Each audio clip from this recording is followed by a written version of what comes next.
mga las, nandito naman tayo sa panibagong vlog, panibagong araw naman tayo mga las. So, 40 day video mga las. So, wala akong, di ako nakapag-upload palagi sa Facebook page ko at sa YouTube channel ko and TikTok may account, yung Boy Malakas TV.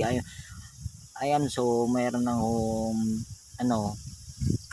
busy ko, ayan. So, umuwi kami nung isang araw, yung isang araw pag-uwi namin nung yun, yata Bernes, basta isang araw yun, hindi ko basta pang dalawang araw na dito. So isang araw na gabi, ayan, umuwi kami, ayan, so ito nga, medyo mainit dito sa Bicol, sa Dalugo, ayan sobrang init, nasa Bicol ako so ayan, so nagpapasalamat kasi hindi na yung dito muli yung bagyo dito, yung Marse, ayan. So ang kasalukuyan mga alas, so ang tinaman ay yung Batanes, grabe, super typhoon talaga.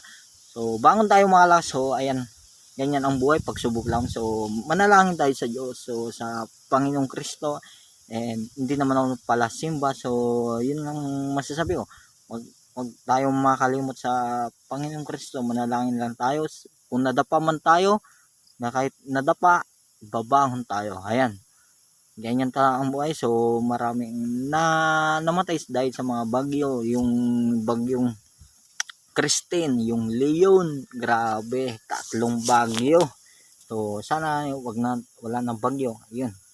So ayan, nakauwi yata ako mga, so save ang mga alas 7, so hindi ko matandaan yun. So alas 7 ako nakauwi, ayan. So kaya kami nag-uwi kasi ganito mala, so wala pa kasing ang babalutin, so maliliit pa, parang yung maliliit talaga, so maliliit pa talaga. So after yung mala, so babalik man kami doon sa Tagkawayan, so extra lang kami doon, so babalik kami doon kapag tapos na yung kontrata, yung kapag wala nang babalutin kung sa so kung yun nyari, so ayan, so sa mga nagtatanong kayo si nanay, so babalik kami dyan, so ayan, so yun na, so mga nagbakasyon lang kami dito sa Bicol, ayan. So ayan, kailangan nating diskarte at sipag at panalangin sa Diyos, so huwag tayong mawala ng pag-asa kasi ang kailangan natin mala, so diskarte, ayan.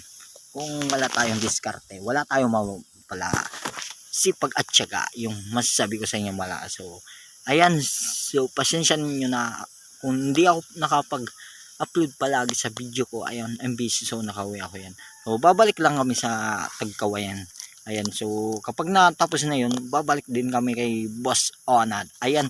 So sana patuloy nyo ako suportan mga las, kasi nagsisimula pa lang ko, sabi ko nga sa inyo na yung sa live ko, mapa-live o vlog, sinasabi ko yun sa inyo, nagsisimula pa lang ako, abang yung mga malulupit kong vlog, so mayroon tayong mga patawa, yan ang content ko, kasi wala akong yan lang masasabi ko.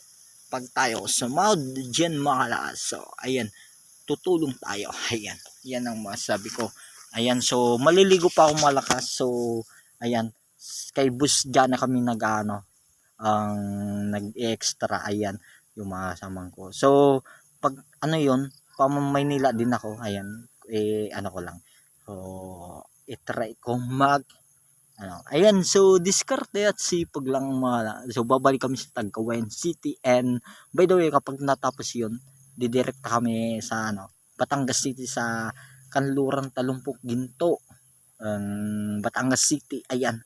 So sipag lang at ayan, ganda dito, yan ang mga binablog ko dati, diyan ko naggagawa ng content, yung sa Nyog, ayan. So ako lang yung nagkakamera, solo lang umala. So kung nakikita nyo, grabe, ayan i-follow nyo ang Boy Malakas TV para updated kayo sa mga video ko mga lakas, and sa YouTube and TikTok.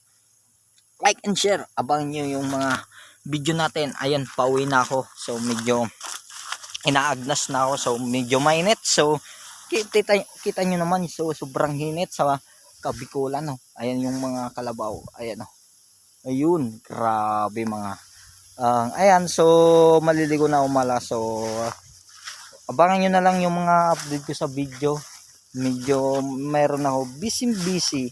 Ayan, mahal na mahal ko yung mga laso bang yung mga susunod natin. So ayan, yung pag ano tayo pinagpal sa pag vlog, so kung makasahod, kung dadami pang, sana i-follow nyo para mayroon pa tayong magawa ng mga content na malulupet. Ayan, so nasira yung pang camera ko. And so for the video, bibili naman tayo mga laso. Ayan, bibili pa ako ng isang cellphone, abangin na lang. So bibili pa ako, iniipunan ko pa mga laso. Ayan, kapag naipon, so ayan, pang vlog. So I love you, mahal ko yung mga laso. Ayan, nandito ako sa Bicol and babalik kami sa Tagkawayan, Quezon. And pag nakatapos yun, sa Batangas. Ayan, wala muna tayo shoutout. Ayan, like and share. Mahal ko yung mga, love you.